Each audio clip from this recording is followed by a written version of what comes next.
KR രാകേഷാണ് വിവരങ്ങൾ നൽകിക്കൊണ്ട് നല്ലൊരു ദിവസം ഇയാറിനും ആശംസിക്കുകയാണ്. വളരെ തിരക്ക് പിടിച്ച ദിവസം തന്നെ ആശംസിക്കട്ടെ. തീർച്ചയായിട്ടും എന്നും ഇയാറിനെ സംബന്ധിച്ചിടത്തോളം എന്നും തിരക്ക് പിടിച്ച ദിവസങ്ങളാണ്. അപ്പോ നമുക്ക് ഇന്നത്തെ ദിവസത്തിന് ഒരു പ്രത്യേകതയുണ്ട്. എന്താണ്? ദേശീയ ബഹിരാകാശ ദിനമാണ്. ബഹിരാകാശ ദിനമാണ് ഇന്ന്. ചന്ദ്രന്റെ ദക്ഷിണ ധ്രുവത്തിൽ ചന്ദ്രയാൻ 3 അതിസങ്കീർണമായ സോഫ്റ്റ് ലാൻഡിംഗ് വിജയകരമായി നടത്തിയ അഭിമാന ദിനമാണ് ദേശീയ ബഹിരാകാശ ദിനമായിട്ട് നമ്മൾ ആഘോഷിക്കുന്നത്. ഇന്ത്യയുടെ എത്രാമത്തെ ദേശീയ ബഹിരാകാശ ദിനമാണ്? അന്ന് ഞാൻ ക്ലാസ്സിൽ പോയി. എന്നാൽ ഇന്ത്യയുടെ ആദ്യത്തെ ദേശീയ ബഹിരാകാശ ദിനം കൂടിയാണ് ഇന്ന്. ശരി. ദേശീയ ബഹിരാകാശ ദിനം രാജ്യം ചന്ദ്രനിൽ സോഫ്റ്റ് ലാൻഡ് ചെയ്ത അഭിമാന നിമിഷത്തിന്റെ ഓർമ്മപ്പെടുത്തലാണ് ഈ ദിവസം. ദക്ഷിണ ധ്രുവത്തിലെ രഹസ്യങ്ങൾ തേടിയുള്ള യാത്രയിൽ വിജയ ചുവടുവെച്ച 4ാമത്തെ രാജ്യമായി ഇന്ത്യ മാറിയ ദിവസം. 2023 ഓഗസ്റ്റ് 5-ന് പേടകം ചന്ദ്രന്റെ ഭ്രമണപഥത്തിൽ പ്രവേശിച്ചു. 2023 വിക്രം ലാൻഡർ ചന്ദ്രന്റെ ദക്ഷിണ ധ്രുവത്തിന് സമീപം ലാൻഡ് ചെയ്തു. അതോടെ ഓഗസ്റ്റ് 23 ഇന്ത്യയെ ചന്ദ്രനിൽ തൊട്ട 4ാമത്തെ രാജ്യവും ദക്ഷിണ ധ്രുവത്തിൽ ഇറങ്ങിയ ആദ്യ രാജ്യവുമാക്കി മാറ്റി.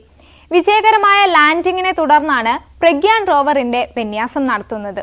അത് ചന്ദ്രോപരിതലത്തിൽ പര്യവേഷണം ആരംഭിച്ചു. ഏകദേശം 100 മീറ്ററോളം സഞ്ചരിച്ച് വിവിധ പരീക്ഷണങ്ങൾ നടത്തി വിലപ്പെട്ട വിവരങ്ങൾ ഭൂമിയിലേക്ക് തിരികെ അയച്ചു. റോവറിന്റെ കണ്ടെത്തലുകൾ ചന്ദ്രന്റെ മണ്ണിലെ സർഫസിന്റെയും മറ്റു മൂലകങ്ങളുടെയും കണ്ടെത്തൽ ഉൾപ്പെടെ ചന്ദ്രന്റെ ഘടനയെക്കുറിച്ചുള്ള നിർണായക വിവരങ്ങൾ നൽകിയിട്ടുണ്ട്. ചന്ദ്രോപരിതലത്തിൽ ജല തന്മാത്രകളുടെ സാന്നിധ്യം സ്ഥിരീകരിച്ചതാണ് ദൗത്യത്തിന്റെ ഏറ്റവും പ്രധാനപ്പെട്ട കണ്ടെത്തലുകളിൽ ഒന്ന്. ഭാവിയിലെ ചാന്ദ്ര പര്യവേഷണത്തിനും ചന്ദ്രനിലെ മനുഷ്യവാസത്തിനും ഈ കണ്ടെത്തലിന് വലിയ സ്വാധീനമുണ്ട്. ചന്ദ്രയാൻ 3 ശേഖരിച്ച ഡാറ്റ ചന്ദ്രന്റെ ഭൂമിശാസ്ത്ര ചരിത്രത്തിന്റെയും അതിന്റെ ധ്രുവ പ്രദേശങ്ങളെ രൂപപ്പെടുത്തിയ പ്രകൃതികളെയും കുറിച്ചുള്ള നമ്മുടെ പഠനങ്ങൾക്കും സഹായകമായി.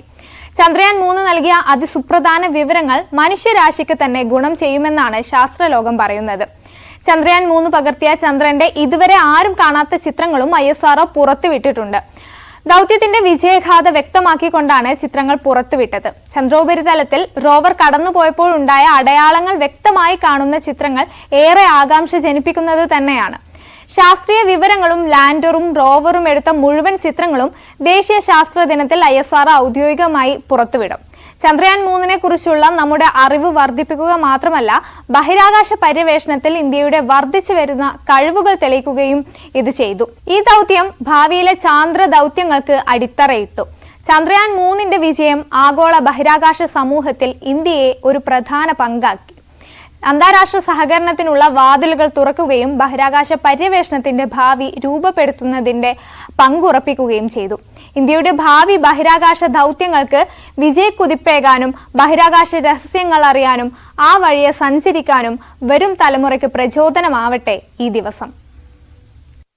ഐഷത്തുൽ ഷംനയുടെ റിപ്പോർട്ടാണ് നമ്മൾ കണ്ടത്. അപ്പൊ എന്തായാലും ആദ്യത്തെ ബഹിരാകാശ ദിനം.